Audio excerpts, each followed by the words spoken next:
In 1906, traveling country physician Dr. Isaac Mordecai Howard and his wife, Hester Jane Irvin Howard, had a son they named Robert Irvin Howard.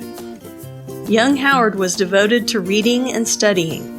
His early life was spent as his family moved around West Texas, living in cow towns and boom towns.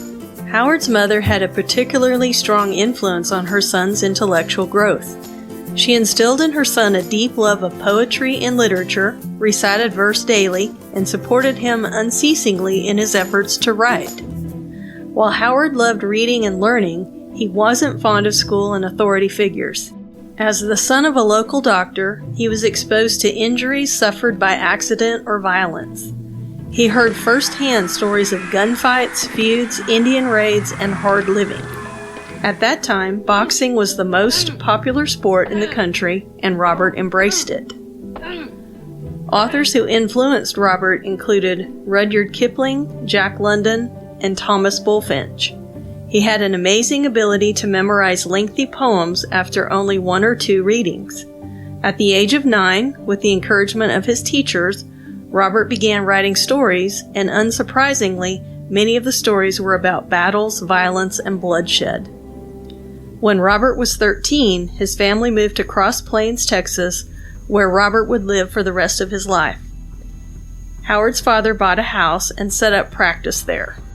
In 1919, Robert spent time in a New Orleans library while his dad took some medical courses at a nearby college. It was here that Robert discovered an indigenous culture in ancient Scotland called the Picts. The Picts were a confederation of peoples who lived in northern Scotland during the Iron Age and medieval periods. The Picts are thought to have been raiders along the coasts of Roman Britain. Howard first sampled the pulp magazines at age 15 and soon developed characters and started submitting stories to magazines such as Adventure and Argosy. He had many rejections, but was soon studying and tailoring his style for each magazine submission. Robert graduated from Brownwood High School in 1923 and became involved in bodybuilding, where he went from a skinny teenager to a well-muscled man. Howard enrolled in Howard Payne College in Brownwood. He also continued his writing.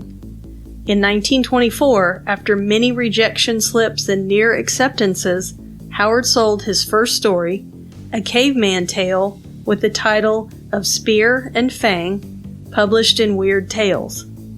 The story netted Howard $16, and now that his writing career had begun, he quickly dropped out of Howard Payne. Soon Weird Tales accepted another story called The Hyena, and Howard started work on a novel called Post Oaks and Sand Roughs, which was never published in Howard's lifetime. Weird Tales paid on publication, meaning that Howard had no money of his own at this time. To remedy this, he took a job writing oil news for the local newspaper, Cross Plains Review, at $5 per column. It was not until July 1925 that Howard received payment for his first printed story. Howard also wrote poems, and many of them were published in Weird Tales. Ultimately, Howard decided poetry writing was not lucrative enough to continue, and after 1930, wrote very little poetry. His first cover story in Weird Tales was Wolf's Head, a werewolf tale. In August of 1926, Howard re-enrolled at Howard Payne, taking a course in bookkeeping.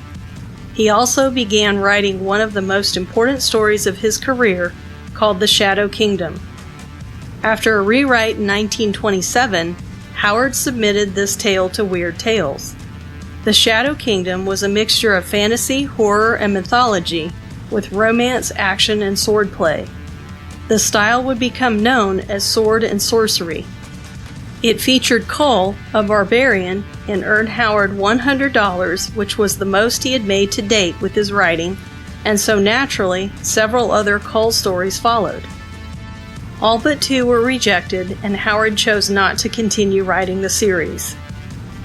In 1928, Howard wrote and submitted a story called Red Shadows, which featured a swashbuckler named Solomon Kane.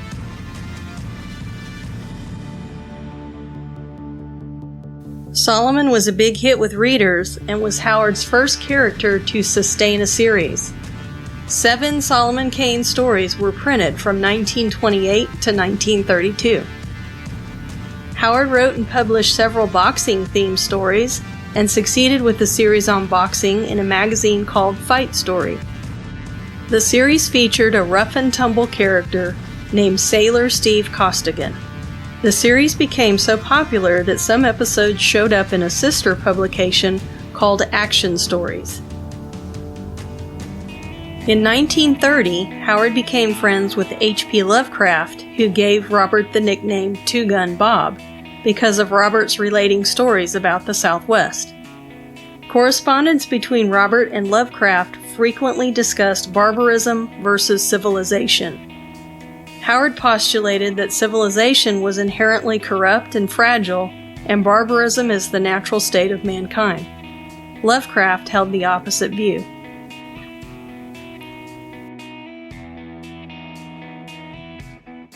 With the coming of the Great Depression, most of the pulp magazines were either put out of business or drastically curtailed publications.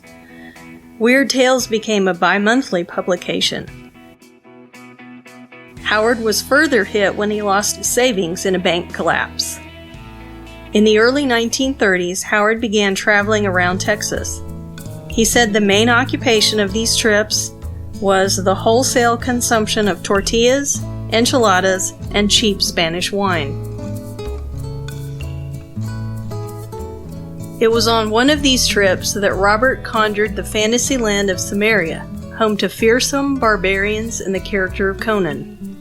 Upon returning home, Robert developed the idea, including the characters, places, monsters, and magic. In early 1932, Howard had written his first Conan story called The Phoenix on the Sword, which was quickly followed by 2 more stories with the soon-to-be famous character. Conan first appeared to the public in Weird Tales in December of 1932. And the stories became so popular that 17 of them were published between 1933 and 1936. Robert E. Howard successfully wrote in a variety of genres, and by 1936 almost all of his stories were westerns. A novel was due to be published called A Gent from Bear Creek, and it was going to break Robert into the more prestigious book market. Robert was very close to his mother. She had spent her early years helping a variety of sick relatives, contracting tuberculosis in the process. In 1936, Robert bought his family a funeral plot in Brownwood, and upon confirming that his mother would not awaken from her coma, Robert quietly went out to his car, retrieved a pistol from the glove box, and shot himself in the head. His mother died the following day. Robert E. Howard's legacy lived on after his death. In 1982, Arnold Schwarzenegger brought the Barbarian to life and became a big screen success with the films Conan the Barbarian and Conan the Destroyer. In 2011, Conan the Barbarian once again made it to the big screen, starring Jason Momoa. Conan the Barbarian is as well known as Tarzan, Dracula, Sherlock Holmes, and James Bond. Conan has made it to comic books and video games. Robert had a girlfriend named Novelyn Price who was also an aspiring writer.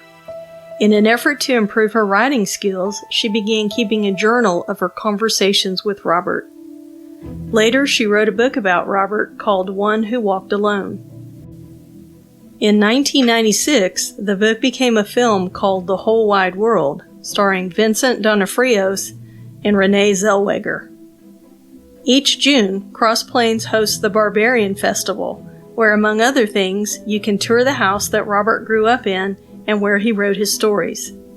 In 1994, the Howard House became listed in the National Register of Historic Places. Greenleaf Cemetary in Brownwood is the final resting place of Robert and his parents. A historical marker stands next to the family tombstone. We would like to extend our thanks to the wonderful people at Project Pride and the volunteers at the Howard House for the warm welcome we received, and to the many Robert E. Howard fans we were privileged to speak to at the 2019 Barbarian Festival. We would also like to extend our appreciation to the group of volunteers at the Greenleaf Cemetary who generously provided refreshments to the gravesite visitors. We hope you've enjoyed this episode of West Texas Then and Now. We'll see you next time.